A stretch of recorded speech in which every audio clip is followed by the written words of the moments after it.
Hi, I'm John Balter with Troop 901 out of Houston, Texas. We're actually out of Cypress, but Houston's closest to us is the major city in Texas. I'm going to go over what I learned for packing for Summit. And this is for the New River Adventure, so if you pack this stuff, you're going to be set. Okay? So the first thing I'm going to start out with is, what do you need on the river? And this is the stuff you're going to wear every day on the river. We did a long sleeve t-shirt. This was great, this long sleeve t-shirt, so that it kept the sun off of you, and when it got hot you could just roll it up. But most of the time, because it was wet, it was really great. It's a wicking t-shirt, perfect. I would definitely do that. If you want, you can always do a wicking short sleeve shirt, but the long sleeve was nice to keep the sun off. And then a swimsuit. It's not a requirement, but a nice option is a pair of kayaking or canoeing gloves. These were great. These are warmers. They kept your hands nice. A thing of lip balm, and then your most valuable thing on the river, without doubt, is your sunscreen. I would say SPF 50 minimum, and quite a bit of it. I went through one whole thing of this, but a lot of guys used it, but it was great to have sunscreen. They will give you at Summit this dry bag. So when you're at Summit and you do the New River Adventure, you're going to get a dry bag just like this. I'm going to tell you right now, it's not much of a dry bag, as much of a keep water from drowning things bag. But this is where your sunscreen and that lip balm is going to go during the day, and maybe your cell phone. Okay, I'm going to drop that 3 times. There we go. That's where it's going to go. You're going to roll this thing up, you're going to clip it into your ducky, and you're ready to go. Wearing your swimsuit and that stuff. So that's on the river. The other thing on the river that you need is a pair of river shoes. Okay? Now, these were great little river shoes. There's a ton of these different types. Don't go cheap and buy just the $9 Walmart ones.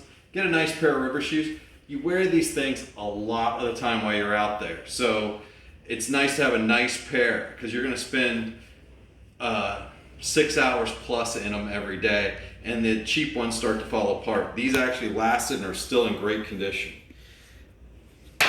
All right, so that's what's going to go on the river. Now, once you're not on the river, you're going to be setting up camp. So you're going to need a few things to set up camp. First thing I want to talk about is your sleeping stuff. Sleeping bag that can be compacted and stuffed together, right? I've got this one in a dry bag, but doesn't need to be in a dry bag. Matter of fact, this is more of a stuff sack than a dry bag. It's not a perfectly dry bag. It's just to keep it separated. You're gonna need a sleeping bag. Also in here, I have a sleeping liner, because normally when you go to bed at night, it's really hot. Let's see, where is my liner at? There it is.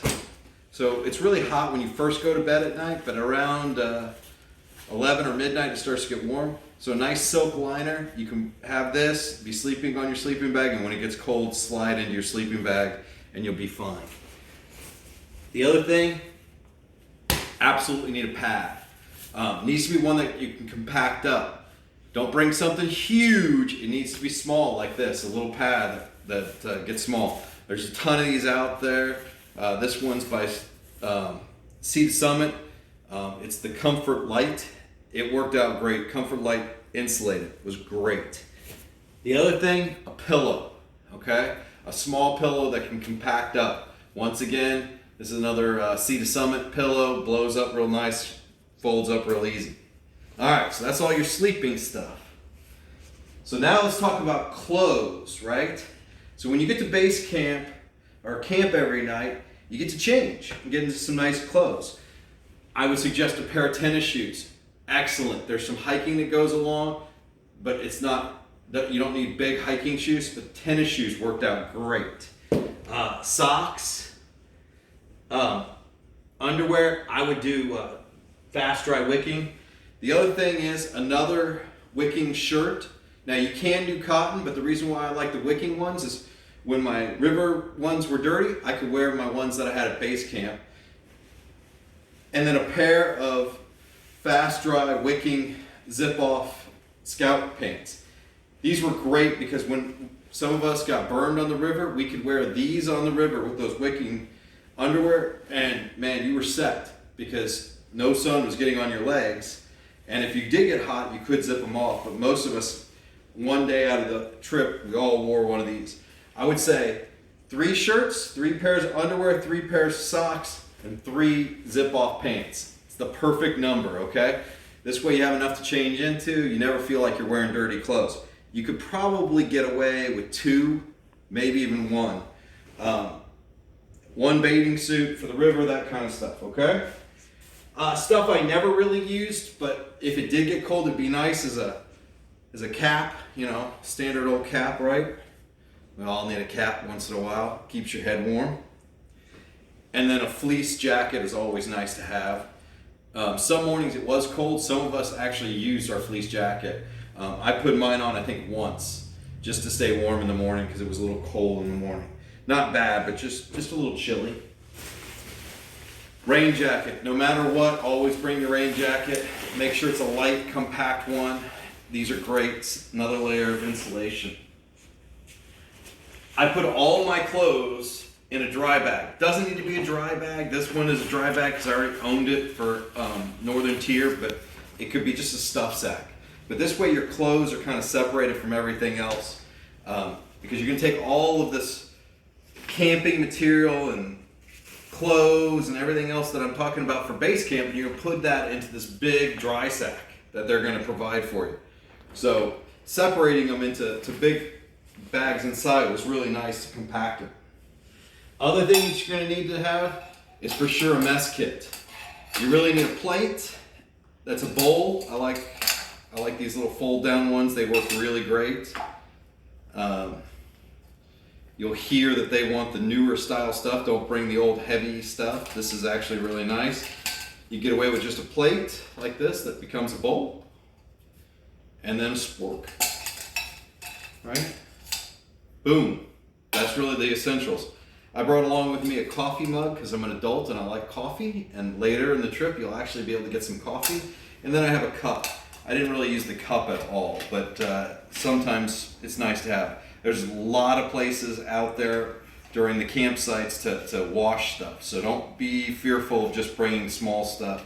And you got plenty of room in the bag, so having a nice mess kit is nice to have. Other things you're gonna need at base camp, okay? A towel, a camp towel, real nice to always have. I always bring, whenever I camp, I bring my little portable dog bowl. And the reason why is in the morning I fill that up and I wash my face, I clean myself up, and I can also brush my teeth in there and all that kind of good stuff, but it just gives you that collapsible portable bowl. It's a great idea. They don't cost much and they're really light. So good little thing. Deodorant. This isn't bear, I mean there are bears out there, but it's not high bear country, so you can actually wear deodorant, which is nice. Toothbrush, toothpaste. Your headlamp, because it is going to get dark a few times, you're going to need that. Hairbrush, right? Personal first aid kit is nice to have. The other things I have that, you know, are more luxury than anything else was I brought my own little jar of hand sanitizer, and this is actually really nice, a little container of lotion. So if you do get a little sunburn, a little lotion is always nice to put on your sunburn. A little bug stuff, right? So I brought a couple towelettes that for off bug spray. I also brought with me some Picanilla insect repellent. This stuff is awesome. If you've never seen this stuff, it's made by Sawyer. It's amazing. This is like DEET, but with a lotion, and it's really nice to put on. Also, if you have sunburn, the lotion feels good there too. An extra set of batteries for the headlamp. You're gonna need, and I would say buy 2 at least of these locking carabiners. The Summit does a great job talking about which ones to get. You can buy them on Amazon. Don't have to spend a whole lot of money, but locking carabiners, dose. 2 of those. Those will go on the river with you. I brought a little body glide. Body glide is always good to keep down the chafing. If you've never used it before, it's really easy to use. Works like deodorant, but you put it on any place that you're going to have some friction. Really wasn't necessary for this trip, but if you're a little sensitive, maybe. I brought some biofreeze things. We never actually used them. Nobody ever got sore, but if you have people that might get sore, a little biofreeze is always nice to do. If you don't know what biofreeze is, it's kind of like Ben Gay, but the more modern version of it. And they come in these itty bitty little packets like that. And then inside there's a gel, and you just put that gel on it. Man, it makes you feel better. We didn't really use it for this trip, but never a bad idea to bring. What we did use on this trip was this new stuff that I got from Benadryl. It's Benadryl gel. This stuff is great. It's for bug bites, sunburn, poison ivy, what else? Minor cuts, scrapes, insect bites. I mean, just about everything. And we used it for just about everything. But it's great stuff. I threw it inside of our troop first aid kit. We used up a little less than a quarter of a tube. Guys put it on their sunburn, put it on stings, we put it on everything. You need your meds, whatever your meds are. Of course, these are mine, but whatever your meds are. I brought a little aspirin and Tylenol that we never used, but just in case. These are key for the adults. I don't know if you can see these or not, but they're earplugs. Hey, if you have a snoring scoutmaster, they're also useful. Yeah, so for the scouts, they're not bad either. But a couple of the campsites we camped in, there's trains that go by in the middle of the night. These things were a huge godsend for staying asleep during the night. I gave a couple out, and every scoutmaster was very happy with me. Once again, I had a little bag like this, a little stuff sack. It's not waterproof really, it's just a stuff sack. And this is where I put all this, stuff was inside this stuff sack. And then I knew where all that material was, so I wasn't having to dig for it. Now I'm going to talk to you about some of the things. Oh, one more thing that I did bring, and it was really nice on 2 nights out there, which is my hammock. Okay? One night I used the bug net. The rest of the time it was just the tarp over the top and the hammock. Great to have a hammock. Make sure it's one that's compact. They are heavy, but weight's really not a major issue out there. So you want to keep it down in size and compactness, and not make the thing too heavy, but it's not a major concern like it is at some of the other camps. Just another bag to kind of organize with. All right, that's my troop first aid kit. We just took whatever one we already had for high adventure, but don't go out and spend a ton of money. But if you ever need a great first aid kit, this is my pitch for Knowles. Knowles does a great job. They do the REI, Wilderness Survival Training. It's a great first aid kit if you ever need a fantastic one. Some things that I didn't need that I brought along and drug along with me. Brought my own spice kit. Don't need it on this trip. They have all the spices in the universe you could ever want. Duct tape. Now I probably would still bring this because just once in a while you need a piece of duct tape for something, and this is good for so many different things. I don't have time in this video to go over what it's all good for, so I'd probably still bring the duct tape. Fire starting materials. Did not need this at all. A lighter. Once again, didn't need it at all. Soap. They ask you not to bring this on the trip, so don't bring soap. I brought 2 multi-tools, never pulled either one of them out once. Didn't need it for anything. They have knives that you need. They don't want you carrying knives on the river, so really these are things that you don't need to bring. My own toilet paper. Never needed it. They have more than enough toilet paper for you, okay? If they don't, then you probably have some pretty bad guides. Our guides took care of us. We had more than enough toilet paper to go around. I also brought my solar charger. If you have a good one, you might be able to get a charge, but I would have, what I used more was a battery, a little USB battery instead. You can charge it up, bring it with you. You have about 2 days between each plug. So, I mean, as long as you're not burning a whole lot of power, you really don't need a solar charger. So that's it. My name is John Balter. You can actually Google me up. I'm pretty easy to find, or send me a message on this YouTube video. I hope you've enjoyed my Summit packing tutorial. I hope this helps you a lot more, because I did not have that type of information to go into it again.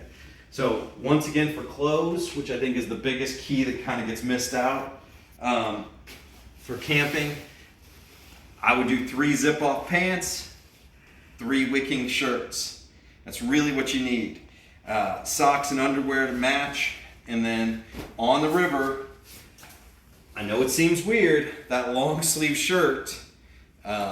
All of my guys thought I was funny for getting them a long sleeve shirt, but they all wore the long sleeve shirt more than they wore the short sleeve, because at some point you want to get the sun off of you and not burn and turn into a little crispy critter. By the way, when you pack everything here that's for the campsite, including the sleeping bag and everything, or your sleeping bag is going to probably be separate for that first night, but everything else is going to go into your dry bag on day 1.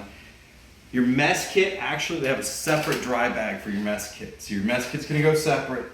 Everything else for your camp is going to go into one dry bag.